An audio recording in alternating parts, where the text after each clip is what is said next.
தம் கிருபை பெரிதல்லோ என் ஜீவனிலும் அதே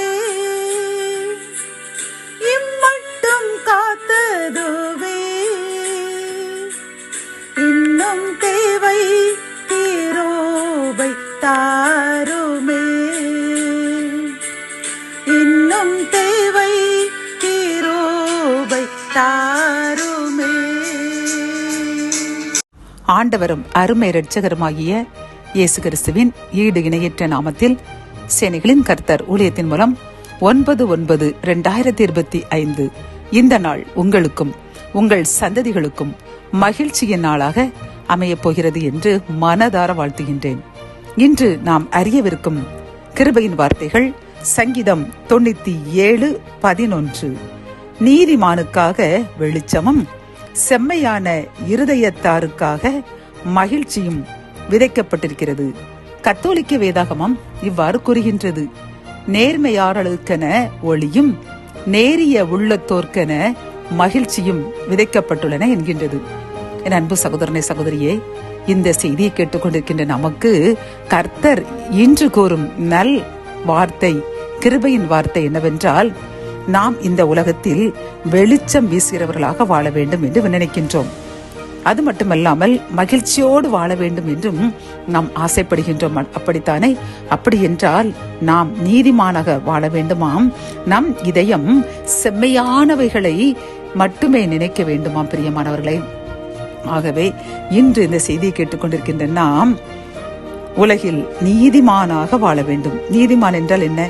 நேர்மையாளராக, எந்த ஒரு தீங்கும் பிறருக்கு செய்யாமல், பிறருடைய பொருள்களை அபகரிக்காமல், அவர்களுடைய மகிழ்ச்சியை நாம் கெடுக்காமல் மிகவும் பரிசுத்தமாக வாழ்ந்தோம் என்றால் அதுதான் நேர்மையான வாழ்க்கை.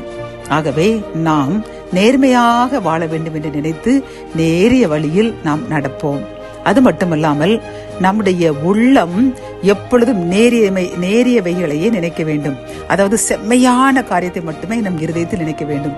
பிறரை பற்றி நாம் அவர்கள் எப்படி இருக்கின்றார்கள், அவர்கள் எப்படி வாழ்கின்றார்கள், அவர்கள் எப்படி உயர்ந்துள்ளார்கள் என்று அடுத்தவர்களை பற்றி நாம் நினைக்காமல் இருந்தாலே நம்முடைய இதயம் நேரிய உள்ளமாக காணப்படும். பிரியமானவர்களை, பிறர் நன்றாக வாழ்ந்திருக்கிறார்களா, சந்தோஷமாக அவர்களை வாழ்த்துவோம். கர்த்தர் அவர்களை ஆசீர்வதித்திருக்கார் என்று நாம் மகிழ்ச்சி அடைவோம். அதை பார்த்து பொறாமை கொள்ளக்கூடாது. நம் இதயத்தில் பிறருக்கு தீங்கு நினைக்கின்ற ஒரு காரியங்களை நாம் நினைக்கவே கூடாது. அல்லது பிறருக்கு ஒரு தீங்கு நடைபெறும் பொழுது அதை நாம் பார்த்து கொண்டு சும்மாக இருக்கக்கூடாது. பிரியமானவர்களை, அவர்களுக்கு என்ற உதவியை செய்ய வேண்டும். அப்பொழுதுதான் நம் இதயம் ஒரு செம்மையான இதயமாக மாறும். அப்பொழுது கர்த்தர் நம்மை என்றும் மகிழ்ச்சியாக அந்த உலகத்தில் வாழ வைப்பேன் என்று வாக்கு கொடுக்கின்றார். ஆகவே என் அன்பு சகோதரனே, சகோதரியே, இன்றிலிருந்து நாம் எப்பொழுதும் நீதிமானாக, நேர்மையாளராக உலகத்தில் வாழ்வோம். அது மட்டுமல்லாமல் நம் இதயத்தில் செம்மையானதை மட்டுமே நினைப்போம்.